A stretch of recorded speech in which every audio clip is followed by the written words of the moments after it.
Hoje o Brasil recebeu uma notícia estarrecedora, mais uma abominação cometida pela justiça brasileira. Mas antes de explicar essa notícia e a gravidade dela, do que eles estão fazendo, eu preciso te contar um pouco de uma história de um país chamado Ruanda. Então eu peço 5 minutos da sua atenção, eu garanto que você não vai se arrepender.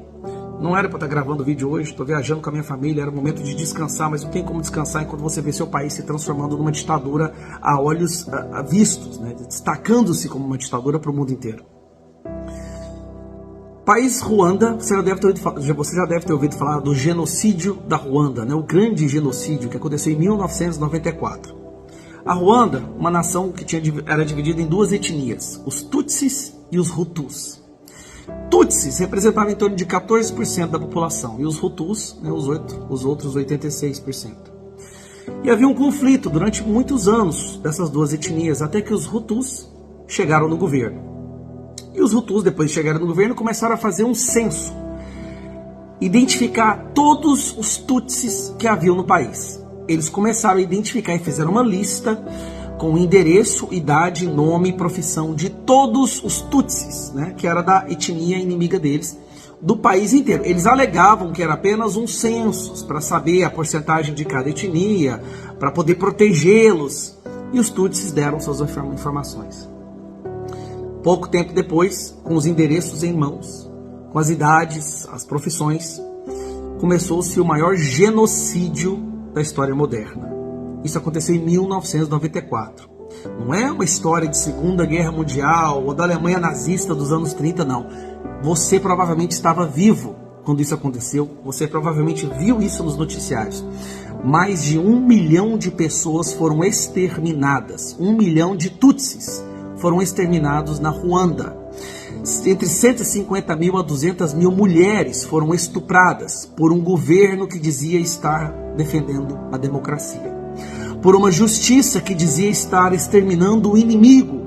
E durante os anos antes desse genocídio, esse governo criou uma espécie de propaganda através de rádio e televisão para convencer o povo de que os Tutsis eram baratas, transmitiam doenças, eram traidores e correspondiam a um risco para a soberania da nação.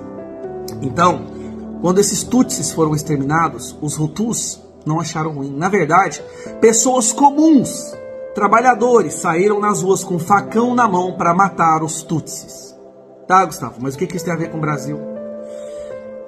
Isso aqui tem a ver com o Brasil.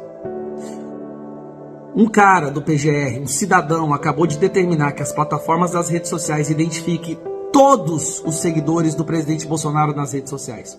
Nós estamos falando de mais de 40 milhões de pessoas, 50 milhões de pessoas, se você for somar todas as plataformas. Eles estão preparando uma lista de extermínio, aparentemente.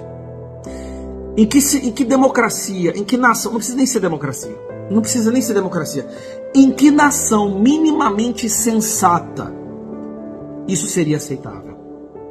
Determinou que todos os seguidores do Bolsonaro sejam identificados, seus dados sigilosos sejam entregues numa espécie de relatório para o Alexandre de Moraes, para o STF e para a PGR.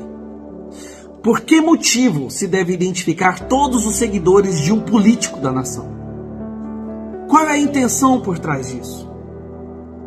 Será que nós estamos prestes a enfrentar uma nova Ruanda?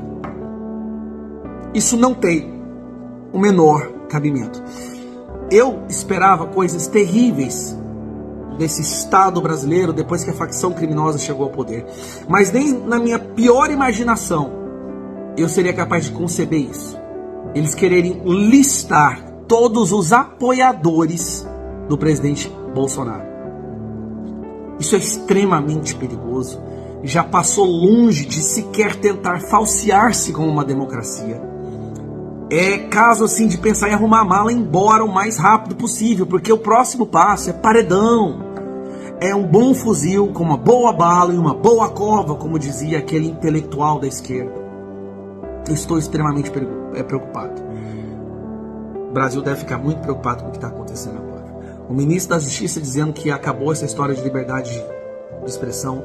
O presidente da República dizendo abertamente que nós vivemos uma democracia relativa e que a Venezuela é mais democrática que o Brasil. O ministro do STF dizendo que derrotou o bolsonarismo. O mesmo ministro dizendo que a Venezuela é uma ditadura da direita, que o Brasil é um semipresidencialismo, já alegou que o Bolsonaro é inimigo. O outro ministro do STF dizendo que vai prender muita gente, vai multar muita gente. Isso já virou... Meu Deus do céu, eu espero que o mundo perceba o que está acontecendo com o Brasil antes da situação ficar irreversível. Obviamente, nós vamos tentar lutar contra isso. Mas sabe qual que é o problema? Hoje, qualquer parlamentar que haja contra essa sanha autoritária é o primeiro a ser derrubado. Nós já temos alvos gigantescos em nossas costas. Muitos de nós já dá como certo a cassação, até possível prisão. O que aconteceu com o Brasil, gente?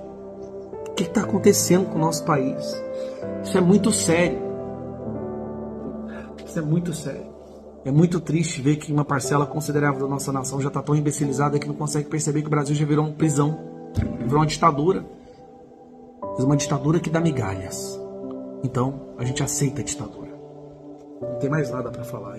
Eu muita oração. Eu vou sentar ali agora, vou lá fora, vou orar bastante, vou rezar, porque não tem condição um negócio desse. Não tem condição.